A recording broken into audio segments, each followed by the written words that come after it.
No programa de hoje, eu recebo a arquiteta paisagista e designer de interiores, Laíse Moraes Inácio Souto.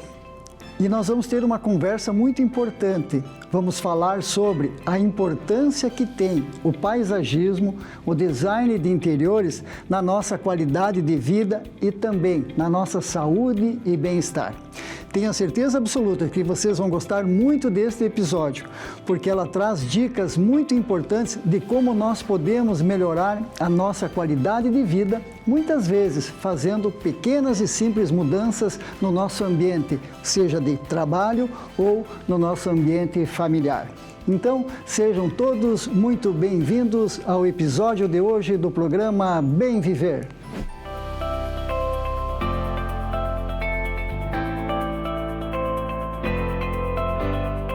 Muito bem, como nós comentamos na abertura do programa, hoje nós temos uma convidada muito especial, que é a arquiteta paisagista Laíse Moraes Inácio Souto.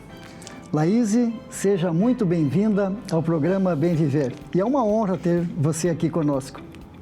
Muito obrigada, Maurício, pelo honroso convite de estar aqui conversando contigo. O prazer é todo meu.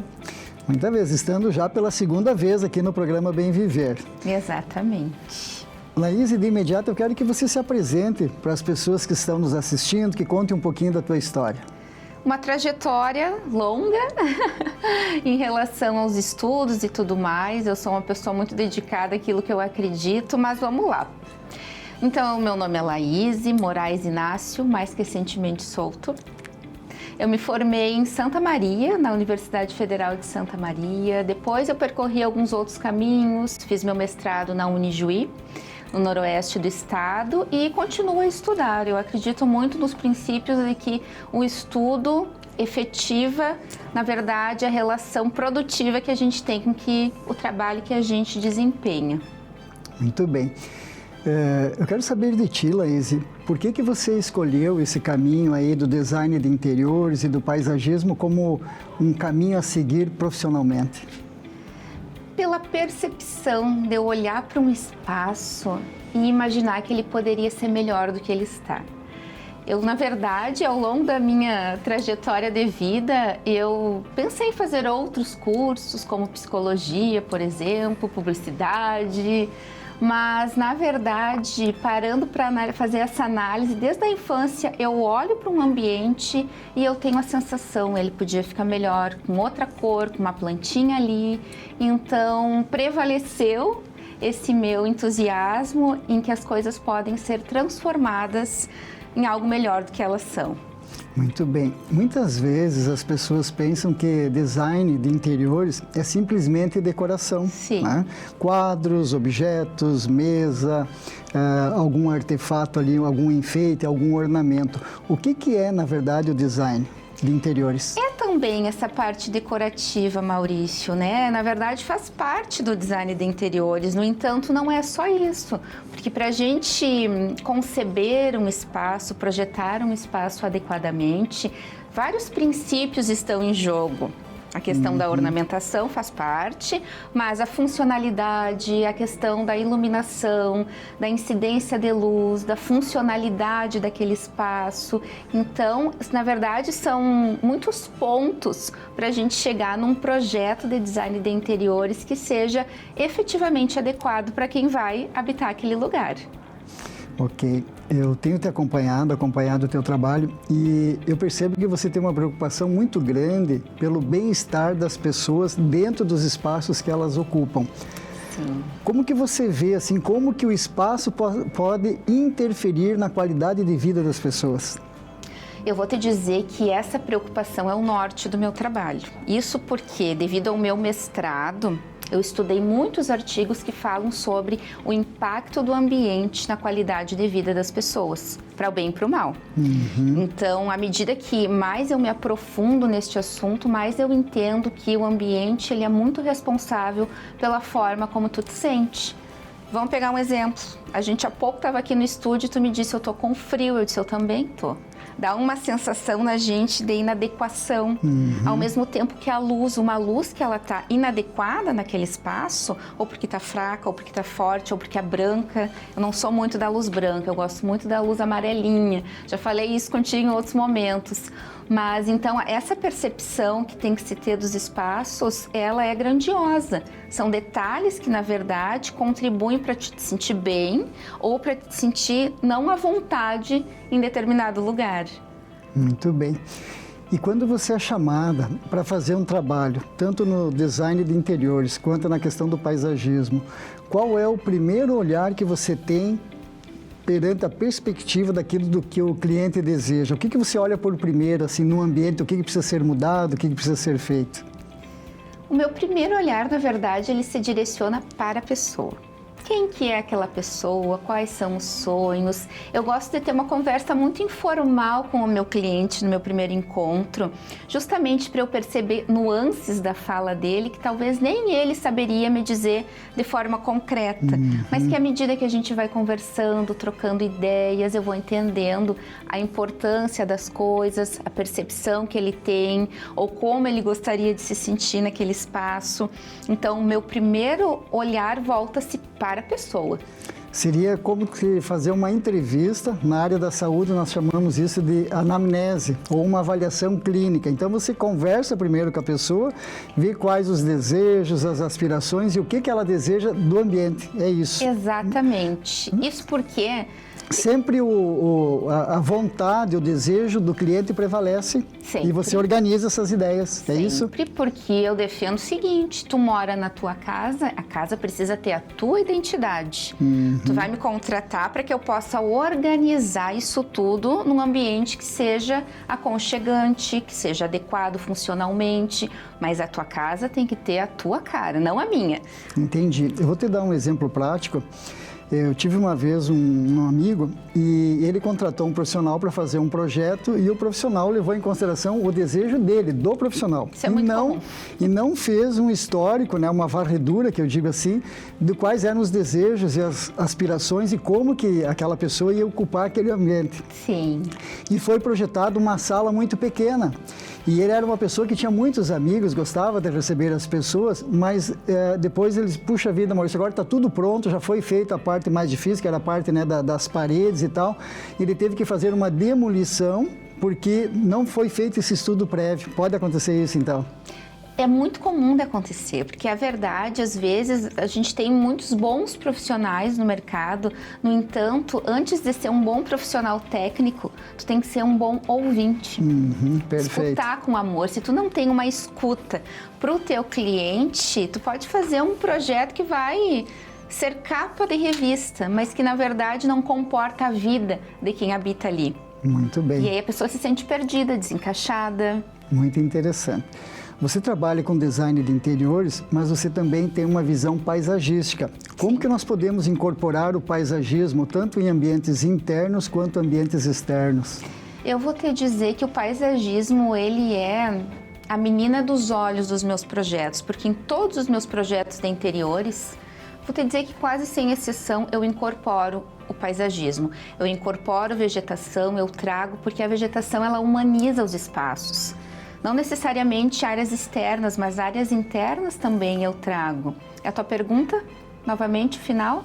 Como que eu posso trazer o paisagismo? Como que você pode trazer o paisagismo tanto para ambientes internos quanto externos? Porque às vezes a grande maioria das pessoas acha que paisagismo, que eu vou colocar a natureza somente no jardim da casa. Sim. E muitas vezes a casa foi planejada com móveis super bonitos, uma decoração muito elegante, muito bem planejada e não tem verde. E aquele ambiente ele se torna frio. Então, como que você pode trazer para as pessoas que estão nos acompanhando, que elas também podem trazer o paisagismo para dentro de casa de uma forma assim que o ambiente fique mais acolhedor? Às vezes até um vaso com uma planta adequada, Maurício, já faz uma revolução, como eu digo, dentro de um espaço.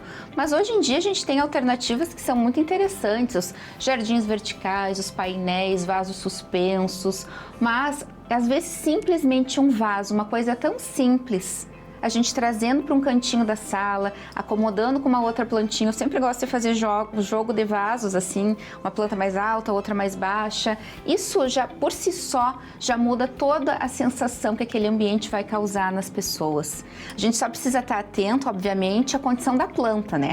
A gente não pode colocar uma planta que gosta de sol no meio da sala, porque, obviamente, ela não vai resistir. No entanto, se a gente colocar uma planta de sombra, ela vai sobreviver e lindamente, embelezando os espaços.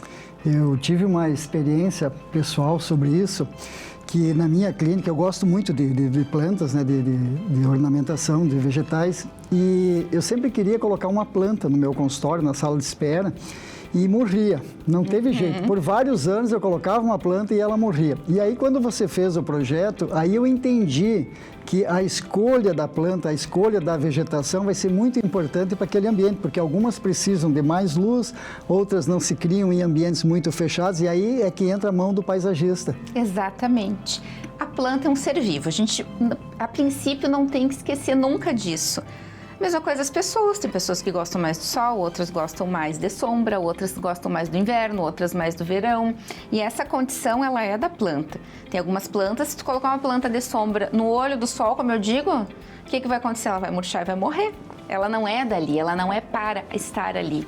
No entanto, uma planta, a mesma planta de sombra, lá no teu consultório, o que aconteceu? Ela tá linda, porque ela é para estar ali. Laís, por gentileza, você pode dar um exemplo prático de como nós podemos fazer uma simples mudança no ambiente com uma folhagem, por exemplo? Maurício, eu digo, a coisa é mais simples do que parece. Quer ver uma coisa? Eu vou trazer essa plantinha que está aqui no cantinho, não está aparecendo para quem está nos vendo, para te ver como ela vai fazer toda a diferença. Eu vou tirar esse livro. Olha só. É um detalhe, é um vaso, um cachepô colorido com uma arte abstrata, uma planta e o cenário muda. Então quer dizer que às vezes as pessoas elas até consideram que precisa grandes mudanças para que as coisas possam melhorar, mas a verdade é que é tudo muito mais simples do que parece. Um vaso já muda o astral do ambiente. E muda inclusive a energia. Muda inclusive a energia, exatamente. Eu trabalho na minha clínica com respiração e eu sempre digo que o verde, o vegetal, faz inclusive que a gente respire melhor, né? Exatamente, tu sabe por quê? Porque a planta, ela limpa o ar, ela tira os poluentes e faz com que a gente respire um ar mais limpo realmente. Adorei esse teu exemplo. Você também fez mestrado em design biofílico. E o design biofílico, ele não engloba somente os vegetais. Também a estrutura da mesa, quadros. Explica um pouquinho pra gente como que é isso. O meu mestrado, ele foi em sustentabilidade. A minha dissertação, a minha defesa foi em design biofílico. E o design biofílico, ele é algo muito amplo, porque ele não fala de uma coisa isolada. Às vezes as pessoas acham que é sobre a planta. Não, é sobre a questão, inclusive, dos materiais, a questão da ventilação, da insolação, a questão do formato dos ambientes. Então, são várias pontas de uma estrela que, para se formar, elas precisam conversar. Ambientes onde a gente tem iluminação natural, ventilação natural, onde a gente tem presença de vegetação, onde a gente tem cores e materiais adequados, tudo isso faz parte do design biofílico e tudo isso contribui para a nossa qualidade de vida. Muito bem. Achei muito interessante e que você tem um olhar mais amplo, que não é só o vegetal e não é só a decoração. É tudo, todo o ambiente, inclusive a iluminação, a questão da luz branca, luz amarela, né? Exatamente. Além do paisagismo, agora você já deu um exemplo, mas eu quero que você reforce como que pode fazer um planejamento, né, um melhor planejamento para o aproveitamento do paisagismo, conversando com o design de interiores. Como que se faz esse planejamento?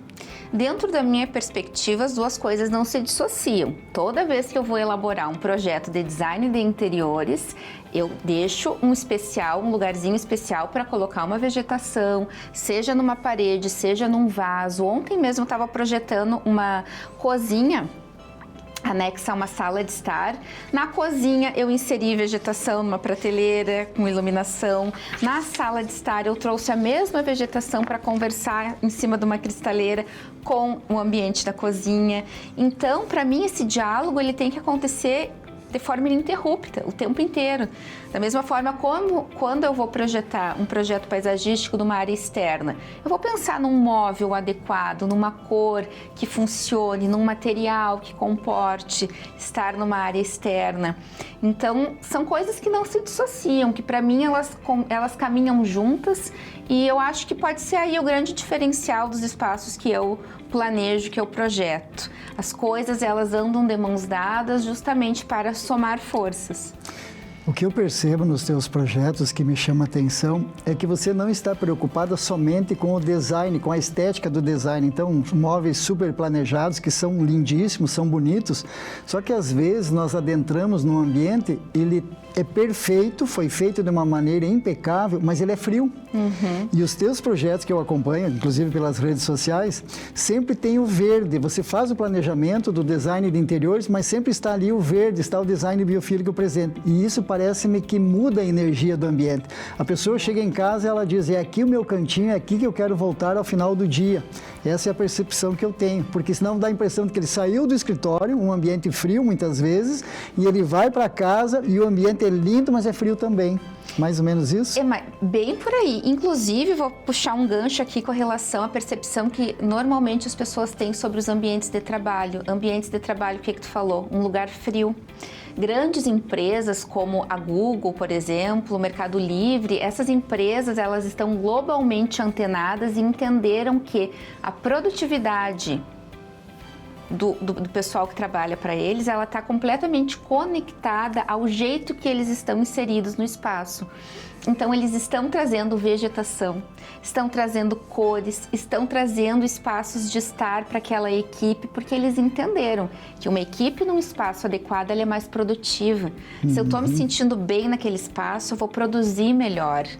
Entendi. E, inclusive, os relacionamentos entre as pessoas que trabalham naquele lugar. Então, essa sensação de ambiente frio nas empresas já está caindo por terra. Ao mesmo tempo que dentro da nossa casa a gente não pode fazer diferente. Tem que ser um ambiente que nos acolha, um ambiente que traga a sensação de prazer, de aconchego, e não um ambiente que seja bonito, ok, tem que ser, mas que ao mesmo tempo não nos abrace. Eu tenho que estar na minha casa, eu tenho que estar com vontade de esticar a mesinha, o meu pé na mesinha de centro, como eu brinco. Eu tenho que estar me sentindo inserida, fazendo parte daquele espaço. Não sei se estou me fazendo compreender. Não, muito bem. Inclusive fica a dica aí para os empresários para trazerem o verde para suas empresas, que vai melhorar inclusive o relacionamento interpessoal. Exato. Porque as pessoas também vão ter uma sensação de bem-estar melhor, né? Vão se sentir mais acolhidos naquele ambiente de trabalho. Quer ver uma coisa? As tuas maiores brigas não vieram de dias mais estressantes? Sim. É assim para todo mundo. Tá todo mundo num ritmo muito frenético na vida e a gente precisa de algo para apaziguar a alma. À medida que a gente está num dia mais tranquilo, a gente consegue dissolver problemas de um jeito mais inteligente. Então, essas empresas, elas já estão antenadas a essa percepção. Se eu tenho menos conflitos, se eu tenho funcionários mais produtivos, consequentemente, eu vou ter um retorno financeiro muito melhor. A equipe vai ser mais produtiva. A equipe vai ser mais produtiva, as pessoas vão se relacionar melhor e com certeza eu vou produzir mais, eu vou receber mais dinheiro. Porque muitas vezes as pessoas pensam, eu não vou gastar dinheiro com isso. Mas não é gasto, gente, é investimento. A gente tem que... Outro dia eu estava pensando nisso, inclusive em relação às roupas. Uma roupa é cara quando? Quando tu não usa. Pode ter custado muito barato. No entanto, se tu não usa, ela é cara. Faz todo sentido, né? isso. E os ambientes assim, então não é caro, é um investimento que a curto prazo, não é nem a longo prazo, a curto prazo vai se pagar e vai te trazer muito mais lucro, vamos dizer assim. Muito bem. Agora eu vou trazer para as pessoas que estão nos acompanhando, para aquela pessoa que mora num apartamento pequeno, tem uma casa pequena, como que ela pode trazer essa vegetação para dentro do seu ambiente? Existe alguma dica? As paredes verdes são ótimas soluções, porque a gente não ocupa nenhum espaço de área. O que é uma parede verde? Explica, o que é? São plantas que a gente suspende na parede. Ah, tá, planta suspensa. É como se fosse um quadro vivo. Tá, entendi. A gente pode, inclusive, trazer concomitante, eu gosto muito de trazer obras de arte, também tenho minha formação em Belas Artes, que humaniza, inclusive, muito a minha questão de projeto. Eu gosto de trazer quadros, misturar com uma planta suspensa, uma prateleirinha que a gente possa colocar junto com os vasinhos, ou mesmo pendurar várias plantas numa parede. Então a gente consegue hoje ter artifícios que trazem a vegetação sem ocupar a área. Isso é muito interessante. Gostei muito dessa tua versatilidade, porque além de você ser arquiteta paisagista, você é formado em design de interiores e também é formado em belas artes. Então você está apta a organizar o ambiente desde uma obra de arte até a decoração e até tornar esse ambiente mais saudável. Muito bacana isso. Eu digo que a minha história ela é repleta de nuances, né? Eu sou uma paisagista, uma designer de interiores, depois eu me especializei em arquitetura da paisagem, concomitante à Faculdade de Belas Artes também. Engrenei no mestrado, então eu nunca parei de estudar. Eu gosto disso, eu acho que isso me completa de um jeito que poucas coisas na vida completam a gente. O estudo me faz sempre... Como é uma coisa que eu estudo e que eu gosto, é um encontro comigo mesmo o tempo inteiro, quando eu tô ali naquela tarefa que nem sempre é simples, né? Como eu digo, ninguém sai assoviando de um mestrado, é muito difícil, mas quando tu faz aquela conquista, quando tu te empenha e quando tu acredita naquilo que tu está estudando, o resultado fica escancarado no rosto. Né? E quem é beneficiado são os clientes, né? E eu sempre digo que essa jornada do conhecimento, ela não tem fim. Não tem. É começo, meio e meio. Porque eu, na minha profissão, também estou sempre estudando e a gente, cada vez, quanto mais estuda, mais necessidade tem de aprender mais, né? Exatamente. Laís, eu tenho uma pergunta aqui para você. Muitas vezes a pessoa entende, está nos assistindo agora, nos acompanhando, ela entende, ela percebe que realmente o verde é importante na sua vida, mas ela não tem condições de sozinha ir lá na floricultura, escolher a melhor planta. Como que ela faz? Como que ela pode resolver esse problema? Normalmente eu digo que contrate um bom profissional. Hoje em dia, eu, por exemplo, sou uma pessoa que faço consultorias, inclusive online. Tu fazes esse acompanhamento, por exemplo, a pessoa já tem um jardim, já tem a sua casa, você faz uma consultoria de ir até a residência ou até a empresa e ver quais as mudanças que precisam ser feitas para tornar esse ambiente mais biofílico, para tornar esse ambiente mais saudável? Faço, inclusive online esse tipo de serviço hoje em dia. Então não precisa ser só quem quer implantar um jardim novo, para quem já tem pode fazer um acompanhamento para fazer tipo uma manutenção, para fazer algumas mudanças.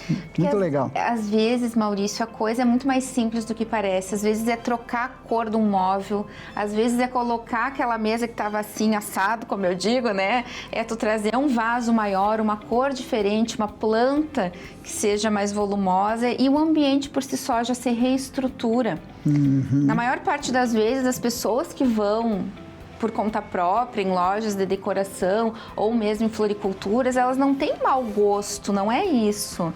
Mas às vezes a coisa está só mal estruturada. É uma planta que não era para estar ali, está ali. Era um móvel que está muito pequeno ou que está muito grande para aquele espaço.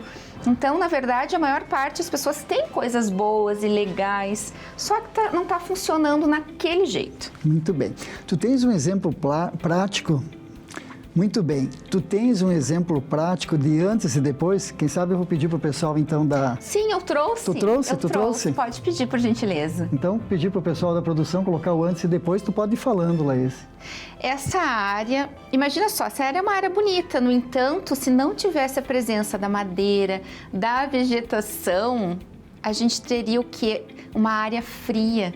É uma casa que ela é grande, é uma casa nobre, como eu digo, de uma arquitetura nobre. Uma casa bonita, nobre, né? Dá para ver, mas se não tiver o verde ali, já muda a paisagem, Mas né? se não tiver o verde, se não tiver a madeira, se não tiver o acolhimento trazido, a gente sabe que é uma casa bonita, mas é uma casa que não respira, que não tem alma. Nossa, é muita diferença, né? O verde inunda, é uma sensação de vida que pulsa até aqui, perto da foto. Agora tu já imagina a dona desta casa sentar naquela cadeira e tomar um chimarrão, como eu digo.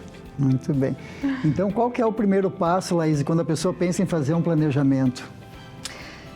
O planejamento, justamente é isso. Eu quero mudar o meu espaço, eu tenho que entender o que eu quero mudar ali para eu fazer escolhas assertivas. Por exemplo, eu preciso de um tapete para colocar na minha sala, mas eu preciso entender a proporção do meu sofá em relação àquele tapete. Se eu comprar um tapete pequenininho em relação à proporção do meu sofá, vai ficar algo que não é dali. Ou se eu comprar um quadro que eu quero pendurar naquela parede, que é muito grande, o quadro é pequenininho, o quadro vai sumir.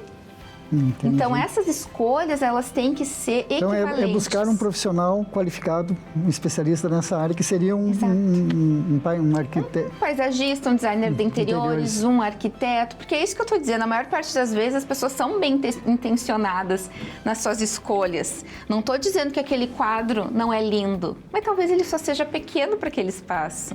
Ou aquela planta, aqui ela não ficou bem, mas se eu levar ela lá para minha área de lazer, ela vai viver porque ela gosta de sol. Muito bem. Então, às vezes, a gente tem que chamar o profissional, Maurício. Sabe, as pessoas são bem intencionadas nas suas escolhas e tudo mais, mas a assertividade do olhar do profissional é o que vai fazer com que aquela coisa bonita funcione ali.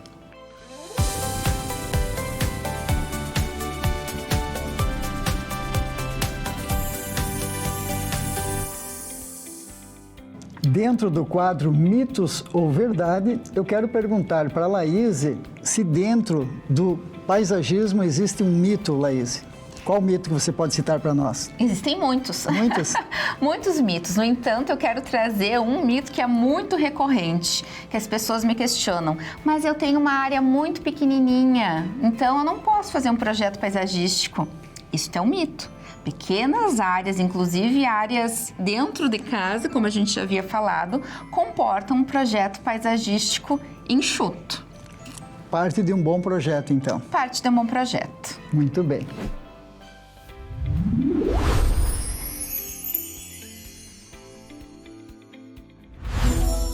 Laíse, nós temos aqui no programa também o quadro de livros. Eu sei que você é uma leitora assídua, então, por gentileza, passe para as pessoas que estão nos acompanhando o nome de um livro que teve muito significado na tua vida. Eu quero citar uma escritora que eu adoro, a Marta Medeiros, é uma escritora gaúcha, então todos os livros dela eu li. Ultimamente, eu releio vários livros que ela tem. Eu estava lendo A Graça da Coisa, que é uma série de crônicas do cotidiano e que me tocam muito ao coração. E também quero citar um livro que eu li recentemente, que me bateu num lugar muito profundo, que foi Tudo é Rio, da Carla Madeira. Então, quero trazer duas escritoras, duas mulheres, representando aqui a força do feminino e de tudo que a gente precisa lutar, literalmente, para ir abrindo mato para quem vem depois da gente serem mulheres bem-sucedidas e fortalecidas nas suas profissões. Muito bem, já que estamos no mês de março, um mês aí que tem o dia dedicado às mulheres, então, muito importante essa dica de livros que a Laíse passou para nós. Muito bem, estamos nos aproximando do final desse episódio e eu vou fazer uma pergunta para a Laíse muito importante. Laíse, se a pessoa investiu na sua casa, ela criou um ambiente muitas vezes bonito, lindo, mas ela não está se sentindo bem. Que dica que você traz para essa pessoa para que ela possa ter aí um ambiente mais agradável, um ambiente mais saudável? Aconchego. E como que a gente traz esse aconchego, Maurício? Plantas, iluminação indireta, um abajurzinho com uma luzinha amarela, almofadas, mantas, madeira. Então, todos esses elementos naturais que fazem parte dos preceitos do design biofílico é o que vão efetivamente trazer essa sensação calorosa de um abraço, que é o que a gente espera da nossa casa. E assim, então, nós finalizamos mais este episódio do programa Bem Viver e hoje tivemos aqui a presença da arquiteta paisagista e também formada em artes visuais, Laíse Moraes Inácio Souto, que trouxe aí importantes dicas de como nós podemos melhorar ainda mais o nosso ambiente, trazendo mais qualidade de vida, trazendo mais sensação de bem-estar para o ambiente que nós convivemos. E lembrando, pessoal, que bem viver é também ter um ambiente agradável, um ambiente aconchegante, onde nós podemos descansar, onde nós podemos desfrutar daquele ambiente para termos então mais saúde e mais qualidade de vida. Finalizamos por aqui, até o próximo episódio, tchau!